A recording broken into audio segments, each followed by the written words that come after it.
Hey, goeiedag or good day. Welcome to the Killer Paint Job channel. I'm Alinda, and this is the third video. I may stop counting eventually. With the last video, I got quite the comments and tips and tricks, and I made some changes, hopefully to improve my videos. I got myself a microphone with a dead cat. This thing. And it sounds very fitting for today's topic, which is Halloween. I am the first one in the world to receive the Killer Pumpkins from Greenstuffworld. And I've decided to make a little diorama with them. So I've got my dead cat, my alive cat, and some pumpkins. Let's go. So what to do? I have these pumpkins, which look kind of cute, even though they should be scary. I think I know something. Yeah, I think I have an idea. Huh. Yeah. Yes, it worked. Okay, let me show you. Okay, so here's my drawing, and it looks kind of simple, but it will do its purpose. So I would like to make some walls in a V, and just a simple shape with a triangle and some stairs on it, so I can put the plants and the pumpkins on it. And I decided to use an old piece of cardboard to make the walls. I mean, if it works, right? Let's start by building the walls, and for this I'm using Milliput, which is a 2-component epoxy sculpt. And you just need 1-on-1.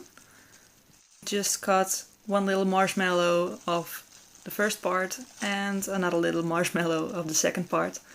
And in the video it looks like they are both white, so you would probably think, how do you know if you mix them correctly? Well, in reality the one is white and one is a bit more ivory, so you can see it. And well, if you're doubting, just mix a bit longer. A couple of minutes should be fine.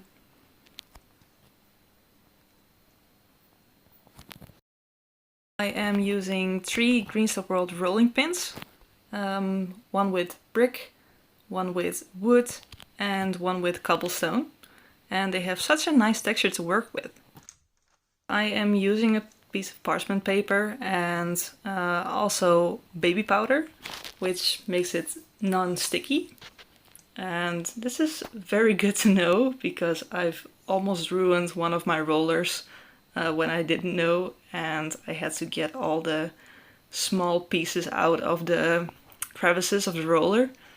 So just use some baby powder or whatever powder you have, sprinkle it on, and you should be fine.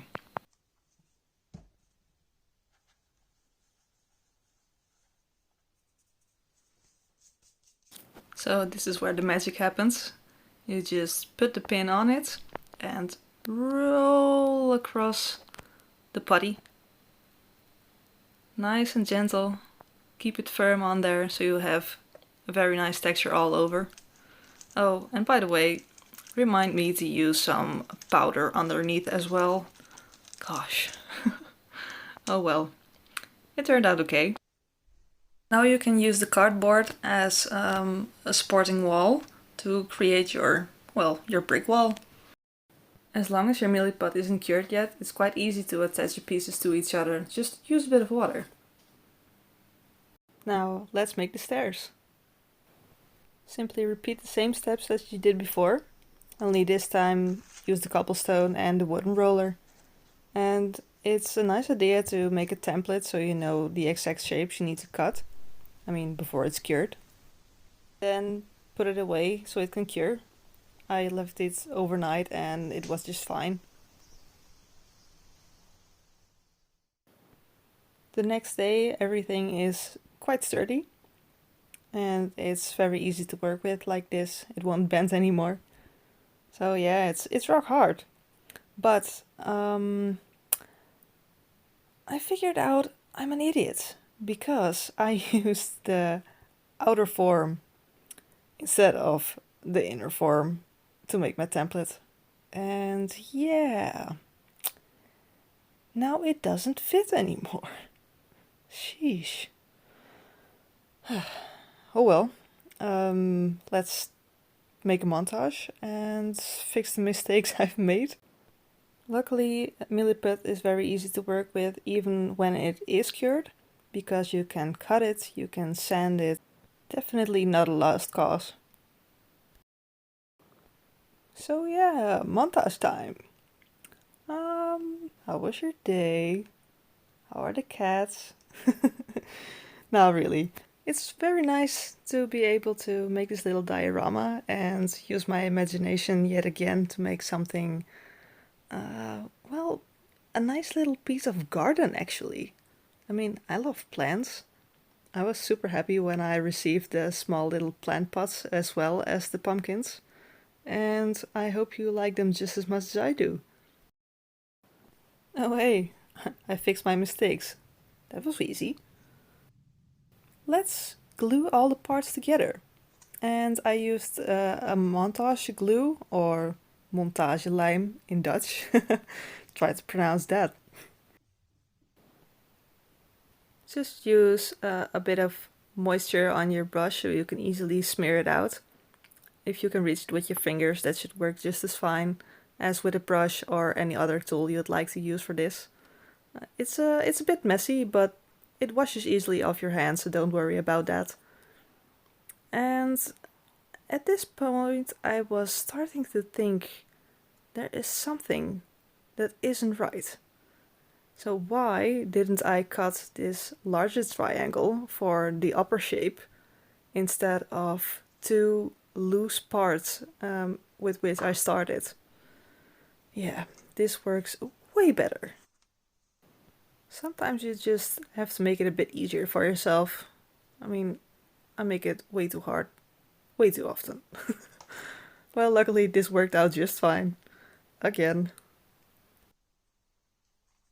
With the general shape all done and the montage kit drying, let's start to make the vine.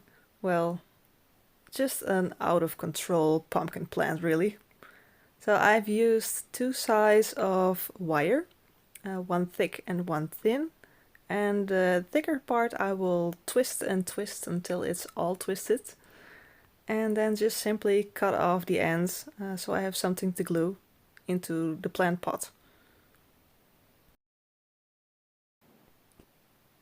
I bended the outer parts, well, just to get them out of my way really, but then I realized this could be nice and handy to hang over the wall, because it will be something to hold on to instead of, well, just gluing it.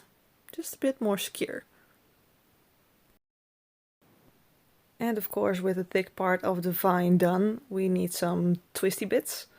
I mean, if you Google pumpkin plants, you will see they have all these twisty outer parts that go nowhere really. I mean, I don't know much about pumpkin plants, but, well, Google told me to, so let's make some. I just cut off the thinner wire and just twist them around. And I use a pencil, or, well, you can use just anything you like that's kind of round in shape. Make a nice pigtail. And you can make just as many little twisty pigtails as you like, but I didn't go too crazy. I simply made one in every curve of the bigger piece. And I simply glued them all to each other with a bit of super glue so they won't unwind themselves while painting. And yeah, I think it looks like a vine or an out of control plant. It only needs some leaves, and luckily Greenstuffworld also provided me with some. And yeah, I can hear you scratching your head at this point. Probably thinking, are you sure those leaves are like pumpkin plant leaves? Well, let's not Google it, okay? Just use your imagination. I mean, it's a plant from my fantasy, which kinda supposed to looks like a pumpkin. Just leave it at that, okay? Don't overthink it. So while I'm taking all these leaves out, which is very easy to do by the way, just grab them and take them out.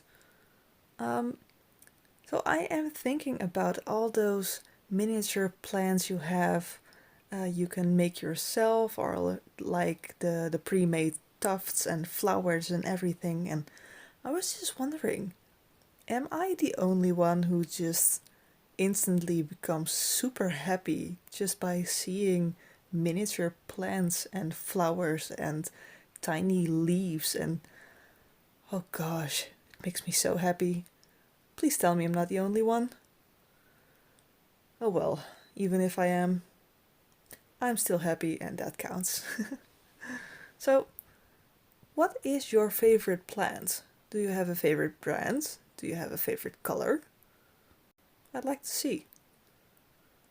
And yeah, it's becoming to look like a vine. I'm doing some testing to see if it still has a nice shape, if it fits into the form I made.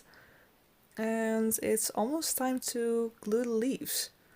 I have bent them in shape a bit with a pencil, just folded them a bit in hopes of making a bit of a nicer shape as they are like the flat paper. And they can also simply be glued in place with a bit of super glue.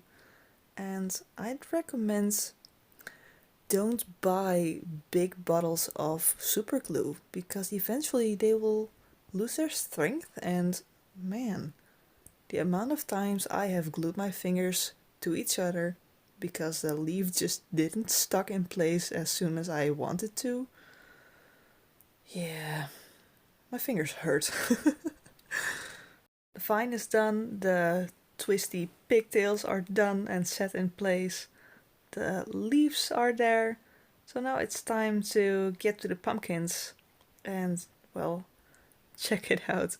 There are so many in this tiny little package, and also a lot of teeny tiny little plant pots. Just so many to pick your favorite from. And really, it was very hard to pick, but I managed to, well, to choose some that fitted together very nice. I tried to get some bigger ones, some smaller ones, and I'll just mix it up. Also check how flat these cutters cut. That is so nice. So I also had the idea to combine the pots and the pumpkins, and check out this little cutie. Here you have him with his entire family. Man, I'm so happy with the result. Now, of course, it still needs paint, so it can only get better. Well, I had such a blast making this little diorama with the tiny pumpkins and their mean faces. So cute. And yeah, Greenstuffworld, thank you so much for sending me these killer pumpkins. I mean, killer pumpkins, killer paint job. Very fitting. I like it. But yeah, I wanted to show you just the entire process of this. I didn't want to cut it all in small pieces and make you watch a slideshow or something. So I decided to make this video in two parts. Part one, the build, what I just did. And part two will be the painting process, where I will do my magic with the brush, with the airbrush, with stippling brush. All colors will be thrown on there, and I hope you enjoy that too. So yeah, if you would like to see any other content I make, I post mostly on Instagram, so if you want to check that out, I will put all the links in the description. And yeah, I hope to see you in the next video, and until then, stay humble, be kind. Goodbye.